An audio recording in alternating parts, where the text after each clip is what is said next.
The government has spent billions of dollars trying to solve the affordable housing crisis. But despite all this money and effort, there's still a considerable problem. Housing remains out of reach for many people across Canada.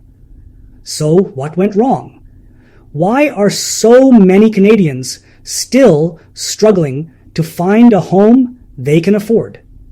Today, we will break down the government's mistakes while trying to build affordable housing and highlight what needs to change for real solutions. First, let's talk about where the money goes. The government's National Housing Strategy, or NHS, promised to fix the housing crisis with billions of dollars. Sounds promising, right? But here's the catch. A lot of this money goes to the wrong places. Instead of focusing on homes that low-income families can actually afford, much of the effort has been put into increasing housing supply in general, just building new buildings. While more supply might sound good on paper, it doesn't work if the new units are priced at or above market rates. If someone already struggles to afford rent, adding market rate units doesn't solve their problem. These people are effectively left out of the equation. Here's an example. In Toronto, the cost to rent even a one-bedroom apartment now averages over $2,500 a month. That's far above what most minimum wage earners can pay. And yet, many of the new units built under government housing initiatives are priced at levels that remain unaffordable for low-income Canadians. What's worse? Families who need the most support have seen government aid decrease. Imagine that. Billions of dollars are spent, and the people who need help the most receive even less assistance. Another significant issue is how much developers and investors have been empowered. They receive funding and tax breaks under the promise that they will help fix the housing crisis. But instead of solving the problem, many developers simply grow the housing bubble. These tax breaks and incentives often lead to more luxury condos rather than affordable rentals. The housing market benefits those with money, while the people who struggle to make ends meet are left further behind. Who wins in this system? Developers and investors. Who loses? Families living paycheck to paycheck, seniors on fixed incomes, and young Canadians just trying to get started. Next, we must look at how housing projects are designed and managed. History has repeatedly shown us that poor planning leads to big long-term problems. Let's step back to when governments built public housing decades ago. Some of the biggest mistakes included racial segregation. Housing projects often divided communities, forcing marginalized groups into isolated areas and limiting opportunities for families to thrive. Poor design choices. The towers in a park model was a prime example. At first glance, these large apartment buildings surrounded by green spaces looked modern and promising. But the reality was different. The empty spaces around the buildings often became neglected, turning into crime zones and unsafe areas for families. Lack of maintenance. Public housing projects were poorly managed. Elevators broke down, heating systems failed in the winter, safety issues piled up. Without proper maintenance, housing meant to improve lives ended up becoming unlivable. If homes aren't maintained properly, they fail to serve their purpose. People deserve housing that is safe, reliable, and dignified. But too often, these projects fall apart. Take the case of Jane Finch in Toronto or Regent Park before its revitalization. These neighborhoods fell into disrepair due to years of underfunding and neglect. For residents, daily life became a constant struggle. Now, let's dive deeper into how funding works. One example is the Low Income Housing Tax Credit, or IHTC. This program was designed to encourage private investors to fund affordable housing projects. Sounds like a great idea, right? Well, not exactly. The LIHEC has several major flaws that undermine its purpose. It's expensive. How the program is structured makes building affordable housing far more costly than it should be. Ultimately, taxpayers foot the bill for these inflated costs. It focuses on new builds. The LIHTC prioritizes brand new construction rather than repurposing existing buildings. But what if we took existing structures, like underused office buildings or old hotels, and converted them into affordable homes? This would save money, time, and resources while helping people sooner. It benefits developers and investors more than families. Once again, those with money find ways to profit, while those who need homes are left waiting. Take this statistic. Between 2000 and 2020, billions were spent on affordable housing initiatives across Canada.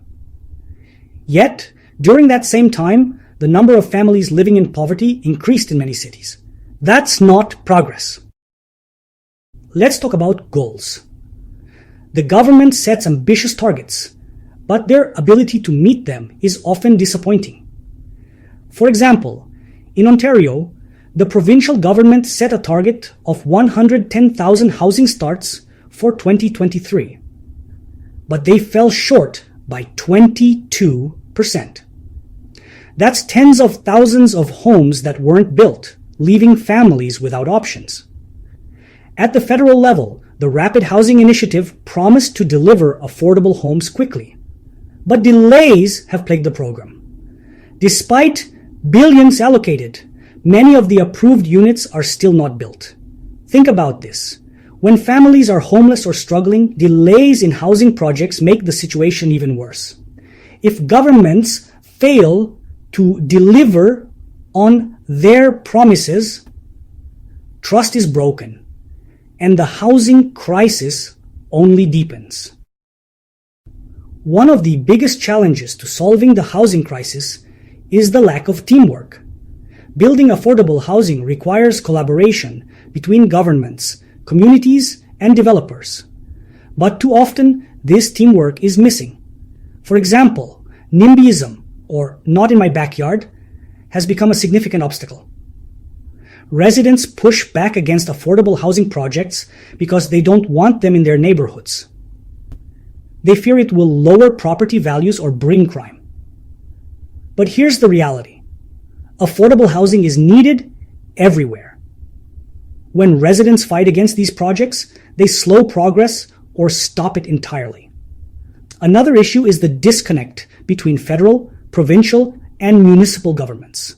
Without alignment and shared goals, projects face delays, rising costs, or cancellations. Add to this the shortage of construction workers and rising material costs, and you have a perfect storm that stalls progress. Affordable housing can't happen without cooperation and teamwork at every level. Let's switch gears and talk about accountability. How do we know if housing programs are actually working? The truth is, we often don't. The Canada Mortgage and Housing Corporation, or CMHC, is responsible for tracking housing programs. But they often lack accurate, up-to-date data. For example, who benefits from housing programs? Are these homes truly affordable for the people they're meant to help? How many units remain affordable over time? Without clear answers, it's impossible to measure success. And when people feel like their tax dollars are being wasted, trust in the system erodes. To fix the housing crisis, the government must improve transparency. We need better data to see what works, what doesn't, and where money is truly going. Let's talk about market realities. Housing is expensive to build. Contractors, developers, and construction workers all need to earn a profit to stay in business. If they can't, they won't build homes at all. The government often tries to force affordable housing into the market without addressing basic economics. If the cost of land, materials, and labor is high, rents will also be high. It's simple math. Another challenge is keeping homes affordable over time. Let's say a developer builds affordable units.